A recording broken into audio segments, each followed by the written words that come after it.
ਸਮੇਂ ਸਾਡੇ ਨਾਲ ਸੀਨੀਅਰ ਐਡਵੋਕੇਟ ਜੁੜ ਰਹੇ ਨੇ ਪੁਨੀਤ ਬਾਲੀ, ਜੋ ਫੈਕਟਰੀ ਦਾ ਪੱਖ ਰੱਖ ਰਹੇ ਸੀ, ਫੈਕਟਰੀ ਪ੍ਰਬੰਧਕਾਂ ਦਾ ਪੱਖ ਅਦਾਲਤ ਦੇ ਵਿੱਚ ਰੱਖ ਰਹੇ ਸੀ। ਪੁਨੀਤ ਜੀ, ਤੁਹਾਡੀ ਫਸਟ ਸਟੇਟਮੈਂਟ ਰਿਐਕਸ਼ਨ ਇਸ ਪੂਰੇ ਮਾਮਲੇ ਦੇ ਉੱਤੇ, ਕਿਉਂਕਿ ਡਾਇਰੈਕਟਲੀ ਫੈਕਟਰੀ ਨੂੰ ਬੰਦ ਕਰਨ ਦੇ ਆਦੇਸ਼ ਸਰਕਾਰ ਦੇ ਵੱਲੋਂ ਦੇ ਦਿੱਤੇ ਗਏ ਨੇ। ਬੜੀ ਸਰਪ੍ਰਾਈਜ਼ਿੰਗ ਗੱਲ ਹੈ ਕਿ ਨਾਰਮਲੀ ਕੋਈ ਇਹੋ ਜਿਹਾ ਐਕਸ਼ਨ ਲੈਣ ਤੋਂ ਪਹਿਲਾਂ ਕੋਈ ਨੋਟਿਸ ਦਿੱਤਾ ਜਾਂਦਾ ਹੈ, ਕਿਸੇ ਬੰਦੇ ਨੂੰ ਬੁਲਾ ਕੇ ਉਹਦੀ ਸਫਾਈ ਲਿੱਤੀ ਜਾਂਦੀ ਹੈ ਜੀ।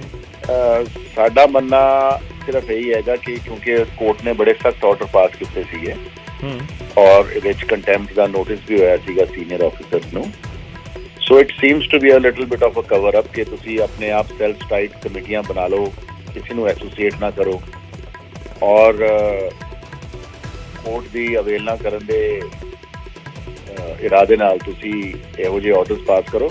But anyway we will look at all legal options, we will see what we have to do ਜੀ। ਅਜੇ ਤੱਕ ਤਾਂ ਇਹ ਲੱਗਦਾ ਹੈ ਕਿ ਦੇਖੋ ਐਨਜੀਟੀ ਦੀ ਟੀਮ ਨੇ ਕਰ ਲਈ, ਉਹਦੀ ਜਾਂਚ ਕਰ ਲਈ ਹੈ ਨਾ ਜੀ, ਜਦ ਫੈਕਟਰੀ ਬੰਦ ਸੀਗੀ ਤਾਂ ਵੀ ਕਰ ਲਈ। ਫੈਕਟਰੀ ਤਾਂ ਬੰਦ ਹੈ, ਹੁਣ ਅਚਾਨਕ 15-20 ਦਿਨ ਦੇ ਅੰਦਰ ਕਿੱਦਾਂ ਪੋਲਿਊਸ਼ਨ ਹੋ ਗਈ, ਇਹ ਤਾਂ ਸਮਝ ਤੋਂ ਬਾਹਰ ਆਉਂਦੀ ਨਾ ਗੱਲ ਜੀ। ਸੋ ਲੈਟਸ ਸੀ, ਬਲਕਿ the government should have taken the people into confidence ਇਹਨੂੰ ਮੈਟਰ ਨੂੰ ਸੈਟਲ ਕਰਨਾ ਚਾਹੀਦਾ ਸੀਗਾ। ਠੀਕ ਹੈ ਕਿ ਵੀ ਪੋਲਿਊਸ਼ਨ ਨਹੀਂ ਹੈ ਤੇ ਇਸ ਗੱਲ ਨੂੰ ਕਿਸ ਤਰ੍ਹਾਂ ਆਵਾਮ ਨੂੰ ਸੈਟੀਸਫਾਈ ਕਰਕੇ ਦੋਨੋਂ ਪੱਖਾਂ ਦਾ ਆਧਾਰ ਰੱਖ ਕੇ ਕਿ ਵੀ ਕਿਸ ਤਰ੍ਹਾਂ ਮੈਟਰ ਸੈਟਲ ਹੋ ਸਕਦਾ ਹੈ।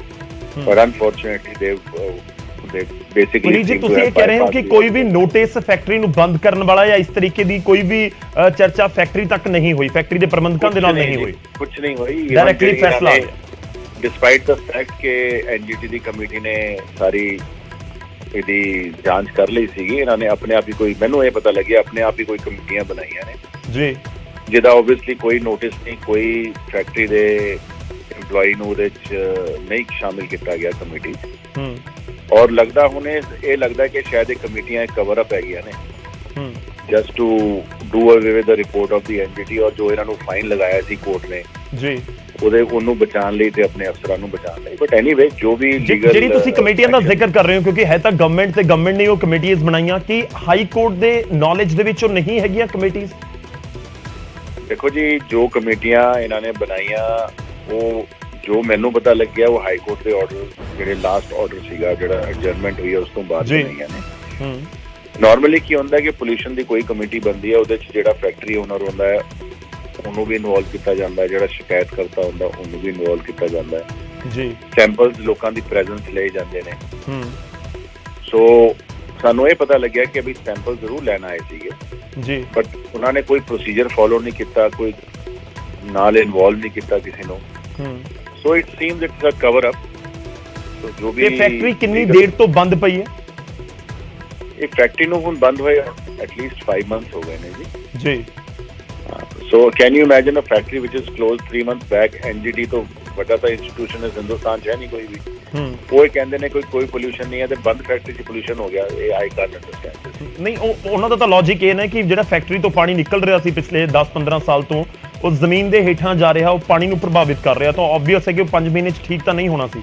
ਉਹ ਤਾਂ ਜੇ ਸੈਂਪਲਸ ਲਏ ਗਏ ਨੇ ਤਾਂ ਉਹਦਾ ਰਿਐਕਸ਼ਨ ਜਾਂ ਜੋ ਵੀ ਸੈਂਪਲਸ ਤਾਂ ਪਾਣੀ ਦੇ ਕੁਝ ਅਬਾਊਟ 7-8 ਲੋਕੇਸ਼ਨਸ ਤੋਂ ਪਹਿਲਾਂ ਲਏ ਗਏ ਸੀਗੇ ਐਨਜੀਟੀ ਦੀ ਟੀਮ ਦੁਆਰਾ, ਔਰ 4 ਲੈਬੋਰਟਰੀਜ਼ ਨੇ ਉਹਨਾਂ ਨੂੰ ਚੈੱਕ ਕੀਤਾ ਸੀਗਾ ਜੀ।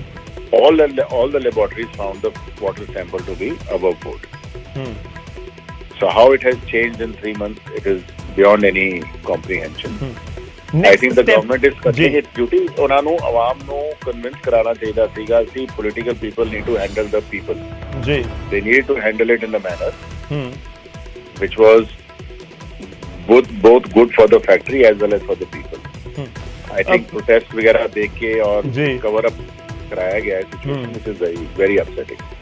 ਸਰ ਫਰਦਰ ਸਟੈਪ ਕੀ ਹੋਏਗਾ? ਜਿਹੜੇ ਕੰਸਰਨ ਨੇ, ਜਿਹੜੇ ਫੈਕਟਰੀ ਦੇ ਓਨਰਸ ਜਾਂ ਜਿਹੜੇ ਹੋਰ ਕੰਸਰਨ ਜਿਨ੍ਹਾਂ ਦੇ ਨਾਲ ਤੁਹਾਡੀ ਕੋਈ ਗੱਲਬਾਤ ਹੁੰਦੀ ਹੋਵੇ, ਇਨਫੈਕਟ ਉਹਨਾਂ ਤੱਕ ਵੀ ਲਾਜ਼ਮੀ ਤੌਰ ਤੇ ਪਹੁੰਚ ਗਿਆ ਹੋਏਗਾ ਡਿਸੀਜਨ ਕਿ ਸਰਕਾਰ ਨੇ ਫੈਕਟਰੀ ਬੰਦ ਕਰਨ ਦਾ ਹੁਕਮ ਸੁਣਾ ਦਿੱਤਾ। ਥੋੜੀ ਦੇਰ ਪਹਿਲਾਂ ਹੀ ਮੇਰੇ ਨਾਲ ਦੇ had connected with me and obviously we will look at all legal options whatever we can see ਜੀ।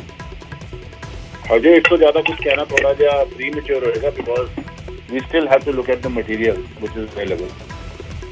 ਸ਼ੁਕਰੀਆ ਪਨੀਤ ਜੀ, ਧੰਨਵਾਦ ਸਾਡੇ ਨਾਲ ਜੁੜਨ ਦੇ ਲਈ, ਇਸ ਪੂਰੀ ਗੱਲਬਾਤ ਦੇ ਲਈ।